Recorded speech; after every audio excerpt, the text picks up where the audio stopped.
Oke guys, welcome to the second episode of Cerita Malam, dan pada malam ini saya akan membawa satu cerita misteri yang dikongsikan oleh subscriber kita. Tapi sebelum itu saya ingin menyampaikan satu info mengenai hashtag yang saya gunakan. Seperti yang Anda lihat pada episode kali ini, saya menggunakan hashtag seram, di mana cerita yang saya akan sampaikan berunsur seram, horor, mistik, misteri, semua tuh yang dark punya story semua saya masukkan dalam hashtag seram. Dan manakala ada lagi satu hashtag, yaitu hashtag santai. Dalam hashtag santai ini saya akan bercerita mengenai pengalaman-pengalaman yang tidak seram ataupun apa-apa topik-topik yang menarik. Oke, dari sebelum kita mendengar cerita dari subscriber kita ini, macam biasa kita layan intro dulu cerita malam hashtag seram.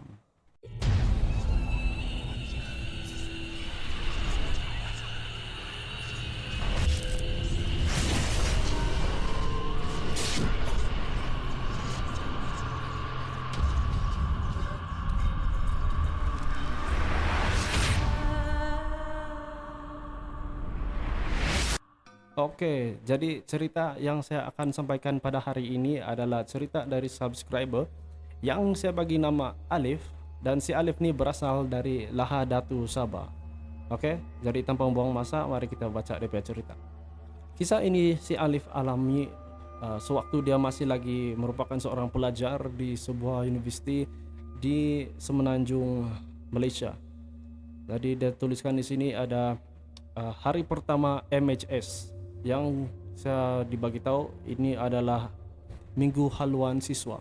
Si Alif ini merupakan seorang fasilitator yang bertanggung jawab dalam pasukan multimedia. Jadi kalau multimedia kita sudah tahu kerja-kerja dorang, ambil gambar, ambil video, dan editing itu semua lah. Dan pada hari pertama MHS nih, saya rasa ini adalah salah satu orientasi lah. Jadi pada hari orientasi itu, pada waktu pagi, si Alif nih sibuk membantu rekan-rekan dia menangkap gambar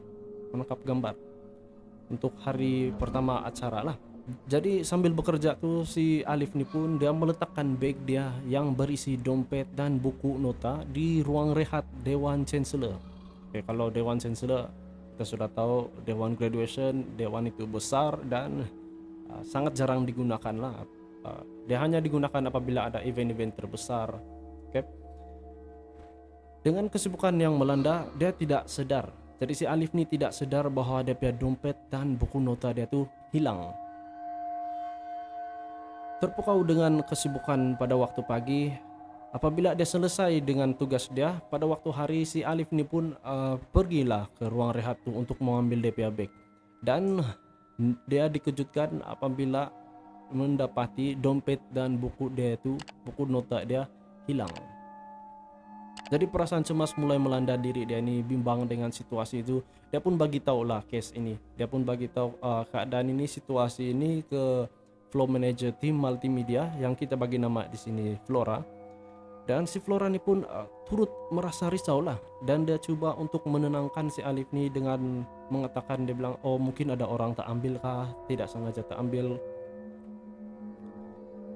Pada waktu itu tengah hari, jadi syukur ada makanan disediakan, jadi tidaklah si Alif ni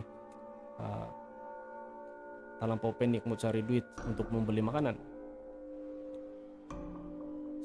Selepas makan tuh, dorang teruskan dorang punya kerja ataupun tugas, dan sehinggalah ke waktu malam hari. Setelah selesai hari pertama MHS ini, mereka semua tim multimedia ini dikumpulkan untuk menyusun dan mengkompilasikan kerja-kerja yang telah dilakukan. Jadi dorang dikumpul di Dewan Chancellor juga di tingkat 2. Ada macam akuarium tuh yang area tempat PA system, dorang dikumpulkan di sana. Jadi si Alif ni masih dalam keadaan yang tertekan dan stres lah kan, siapa tidak stres kalau hilang dompet.